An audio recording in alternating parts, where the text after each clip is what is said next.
Hello and hello and welcome to part 2 of the Elton John 12-inch singles, picking up from where I left off. This first one, I've just noticed something about this too. The Who Wears These Shoes 12-inch. Now this one, I actually really quite liked this 12-inch. It was, it just was one of the better ones that of his that I did quite like. But you just kind of look at Elton there and you think, okay. And as for those big red love hearts and stockings and things behind him, that's from the video clip. But the other thing is must have been a price tag.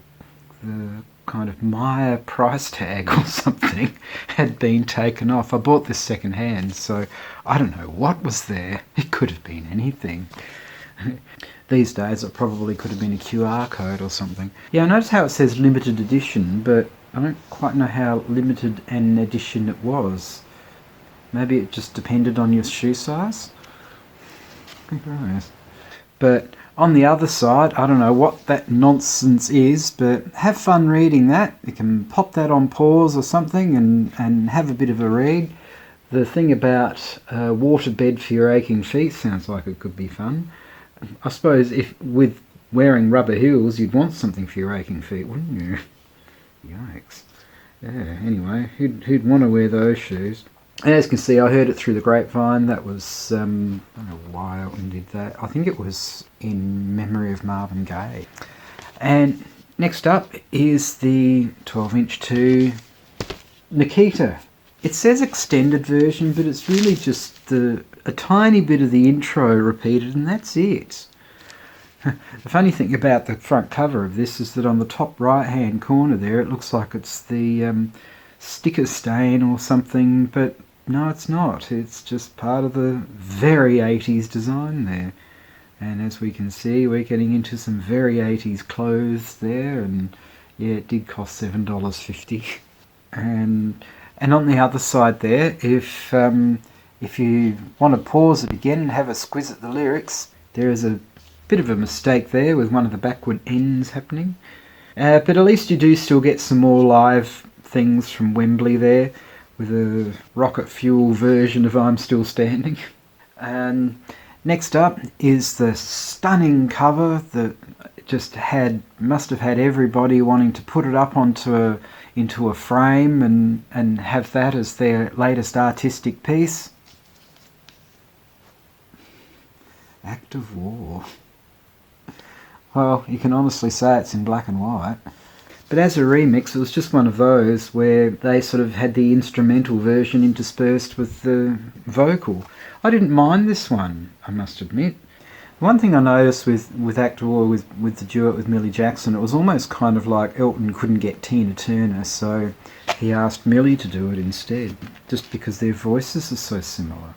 The video clip was basically a countdown to the Act of War. But I do like all the keyboards things there. Piano, Yamaha DX, Jupiter 8. There's a lot of very 80s instruments there, but nice to see that Nick Kershaw was one of the guitarists there. Dion Eustace, of course, was the Wham bass player. So you can honestly say it was an all-star combine. And next up is the extended mix of Wrap Her Up. I always remember, and I would have said this in the 7-inch one as well, where George Michael doing that falsetto, and this was, he said it sounds like he has his willy in a garrote. Yes, I know, that sounded more like Barry Gibb than anybody else.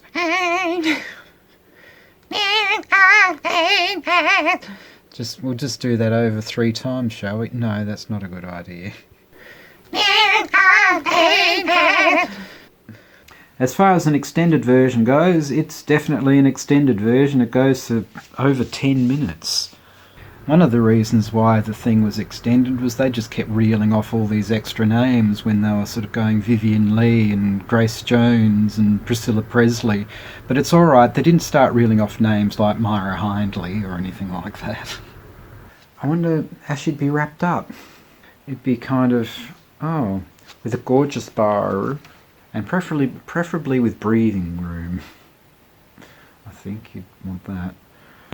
You don't want to present it as wrapped up and you kind of find, oh dear, she's all wrapped up, but that's about it.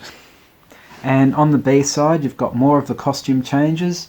Well, I suppose it makes the B side kind of apt, being restless. You'd be wrapped up, and if you weren't wrapped up with the right bows, you would get a bit restless, wouldn't you? It's really interesting how Elton's there saying he hated videos, yet he would do videos with all these costume changes.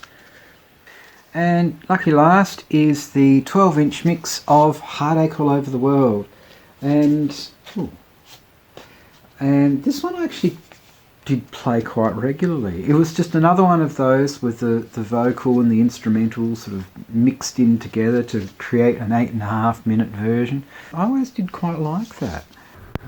One of the things in this 12-inch though is that there actually is a really bad edit between part of the instrumental and going into the main song. It's just, you would think that Gus Dudgeon would have done a better job of that, but maybe he just wanted to get the thing out of the way and just be done with, but it's pretty poor.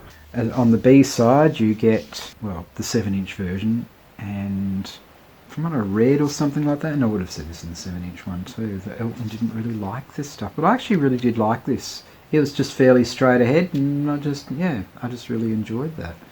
Anyway, that's the end of that one, as the rain falls in the background.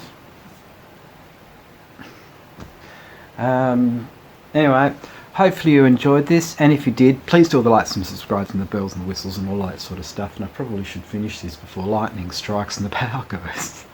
Yeah. Anyway, thank you very much for watching. Please take care of yourself, and hopefully I shall see you in the next one. Ciao! Wow, I'm turning into ASMR as I speak. Oh, so it goes all the way. Oh well. Never mind.